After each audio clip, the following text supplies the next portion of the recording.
Hi, this is Dennis with Second Chance Tackle, and for those of you that may have been wondering what Scott has been up to, well, looks like he's been up to some more West Coast flea market finds.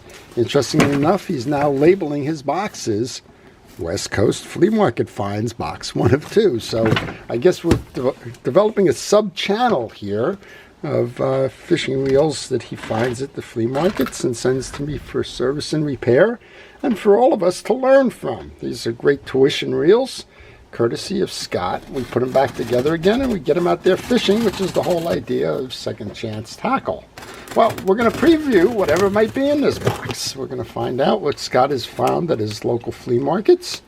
And I would encourage you, if you like the art of reel repair and servicing them, check out your local garage sales, your flea markets, your town markets and the like. You never know what's going to be out there, and it's always fun to learn from them in terms of how to fix and service those reels. Well, I want to encourage you to also subscribe to my channel if you like that, because we do an awful lot of repair and service work on a lot of different things, and well, just as a result of that, you'll get a chance to see. Well, this is interesting. So Scott is sending me a thank you, and it doesn't have any reels in there, but apparently he's been watching all of the things that I do relative to repairing his reels. So starting with a roll of paper towels, that's a go-to for anybody who's doing reel repair. I would certainly recommend that you do that. Followed closely by 4O Steel Wool. Thank you, Scott. It's much appreciated. The ever-present Q-tips. I'm overwhelmed, Scott. He's seen that my brushes have worn down. Wow, and Christmas came early. My chrome polish for the turtle wax. Probably getting these out of range of the camera now, the turtle wax chrome polish. I'm surprised he's made it in the mail.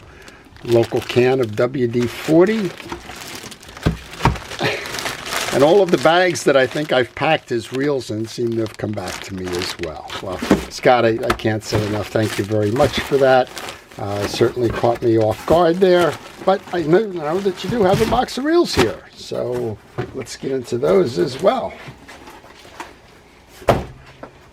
Well, that's the most surprising stuff I've found from the flea market lately. I know he didn't. So let's see what else is going on other than Alexa talking to me in the background about something. Okay, so we've got several reels in here that look like they'll be interesting ones for a project. I've got a pen. This looks like the pen 109. This is the 109. So the pen 109 seems to be in the same numbering range as the 209 and the 309 for the casual observer. What's different about the 109 is that when it's engaged, you have an anti-reverse. When you're casting the reel, you do not. You have a different override system there. So this is kind of based on the old knuckle buster. Don't think that the reel is broken because the handle is turning backwards when you're in free spool. When you're driving the reel, well, everything is fine. That's the way the reel was designed. There is no override to it. Don't think that it can be fixed. If you want the one where the handle doesn't spin, that is the pen 9, not the 209. Love these. Here's a Shakespeare True Blue 1956 model code FK. And there is a special decoder that Shakespeare put out to tell you what the years were. The F corresponds to 5, the K corresponds to 1. The model FK, this reel was made in 1951, and it's a beautiful example, very clean, working nice and easily. I'll make sure to do a video on that for our vintage reel aficionados. Well, Scott is getting really good at the reels that he's buying. The condition is certainly improved, and the quality of the casings and the like much better. This is a Pen 85. It's the Sea Boy. And I think what we may have here is just a bit of a grease choke. It's tight. So my guess is this reel probably has been stored for a while and just needs a good cleanup. We'll get that done for you. Moving right along, let's see what else we got. We got a lot of projects that we'll work on. So here's an Ocean City True Temper 981E. These are, again, workhorses of that era.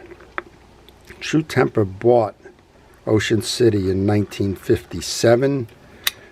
Before that, Ocean City had been in business for 30 plus years.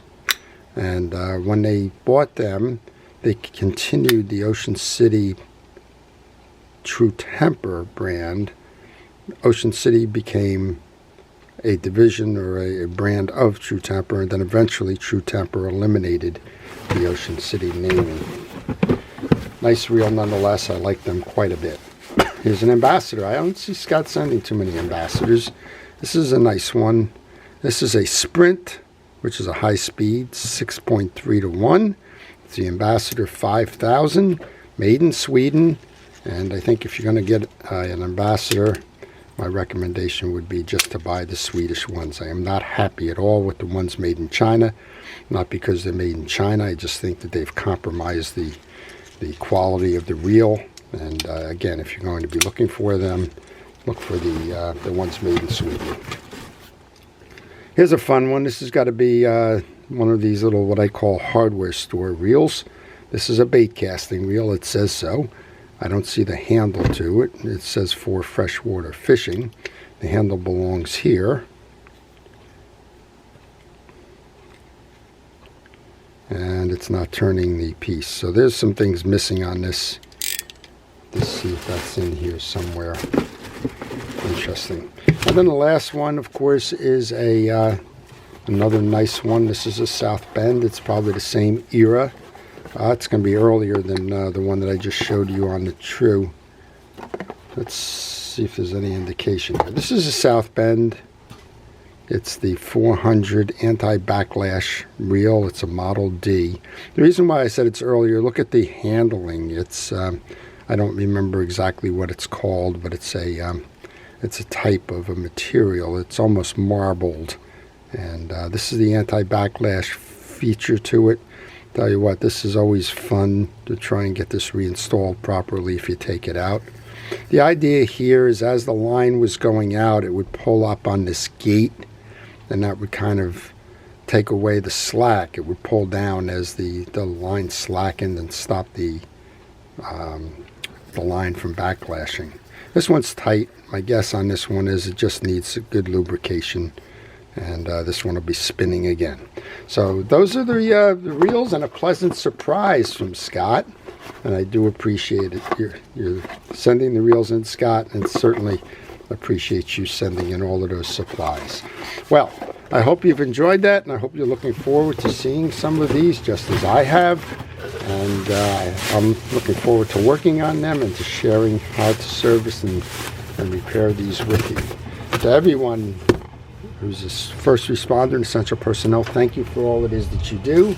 We're coming up on Thanksgiving. I wish everybody a great Thanksgiving. Stay tuned. You'll be seeing these reels in the near future. And to all, please stay safe, stay well, and stay watching. This is Dennis with Second Chance Tackle. Have a great day.